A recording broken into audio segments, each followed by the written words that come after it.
the John F. Kennedy Democratic Party. The Dems have certainly fallen off the reservation and have gotten so much more liberal. And even a lot of the progressives are really kind of turning their back on him. The party's changed. It's not the party that he would recognize or want to be a part of.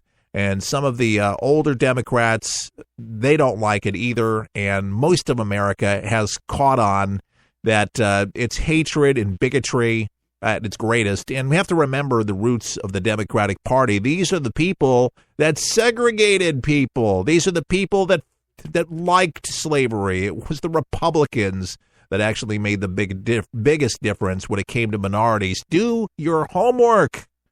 Know the facts. Unfortunately, the left, they like to make up their facts. And that's a talking point of ours today.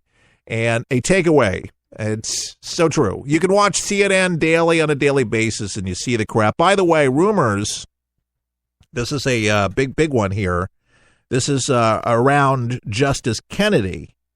And they're thinking that he might exit, but he's not talking about it. He's 80 years old. It's the Justice Anthony Kennedy. And so far refusing to comment on speculation that he may soon retire after 29 years on the court. But he hasn't stopped, that hasn't stopped President Donald Trump, obliquely the Republican senator in charge of the high court confirmation hearings, from weighing in on the prospect that Kennedy could step down as soon as the spring or summer. It's, they don't know. Maybe, if not this year, several former law clerks say that they would not be surprised to see the justice retire in 2018. So that's, he's getting old. They ail. And God bless Justice Kennedy. Definitely need good leadership, and thank God good things are happening. By the way, another incident with Russian fighter jets near Alaska, prompting Air Force escort. 2 Russian Bear bombers this time, escorted for the first time by a pair of Su-35 flanker fighter jets, entered Alaska's air defense zone last night, according to U.S. officials.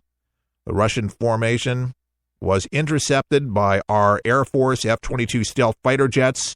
They were already flying at a patrol about 50 miles southwest of Chariot, Alaska. A NORAD spokesperson told the news agency of Fox News that the intercept began at 9 p.m. Eastern Time last night. A defense source said that it also occurred into Thursday. Some more crap with Russia. There's got to be something to be said about that, but I guess we're finally taking it serious. And they're testing us. They're wanting to see what our response is. For whatever reason, I think it's, it's not cool.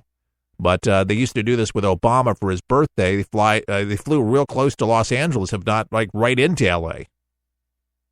So they haven't done that, but they're getting closer. Look, Alaska, it's still the states. And we should be concerned about it, but they need to knock it off, in my opinion. But they got more than they bargained for, and I think they'll get more of that where that came from. Hopefully, that'll be addressed, and hopefully nothing bad comes. They were unarmed, by the way, those bombers, from what I understand. They just were escorted back to international airspace, so it wasn't such a concern for anybody there at NORAD.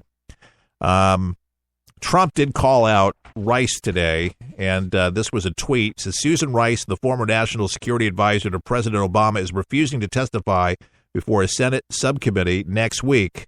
And allegations unmasking Trump transition officials, not good. So we'll see what happens with that whole thing. Comey behind closed doors, could be for the next several days. We'll see how that materializes. To me, it's just they're going through the process to try to appease some people, but there's not going to find any collusion. The Trump people, and obviously at the ballot box, did not affect the election. And if anything that came out from the Russians, from the way that we see it here at For the People, clearly, with the Russians, if you think about this, what did the Russians do? Maybe they provided accurate information on the DNC and stuff that they were hiding and lying about. Okay? Wasserman Schultz, Susan Rice, bad apples. real bad apples. And by the way, just FYI, Russia has been spying on us for a long time, in case you didn't know that. We actually do the same thing. And a lot of other countries do the same thing, too. If you remember, Obama actually kicked some Russians out in a compound they were in Pennsylvania, at a bunch of land, because I guess we didn't like the kind of spying that they were doing. So they were asked to leave. Oh, yeah, that's true. And Trump doing the same thing. They're being watched, but we do the same thing. It's just these war games, but they're jockeying for power. And Putin, clearly, he's trying to rebuild the Soviet Union, is what he's doing. Chuck Harder predicted it over 2 years ago. That's what exactly Putin was doing when he went into Ukraine. And he's trying to posture over there in Syria. He's trying to be a power broker. The problem is that's the leadership that he provides is, unsavory. It's very snaky. And that's just, ex-KGB. What else do you want? Ladies and gentlemen, For the People. If you just found us, welcome. And if you're a longtime listener, daily listener to the broadcast, remember, we're 100% listener supported. Your donations are appreciated. And please help us get to our $5,000 goal. Can you help us grow For the People around the country? We appreciate it. Our website, forthepeopleshow.com. Keith Allen saying all the best. May God bless.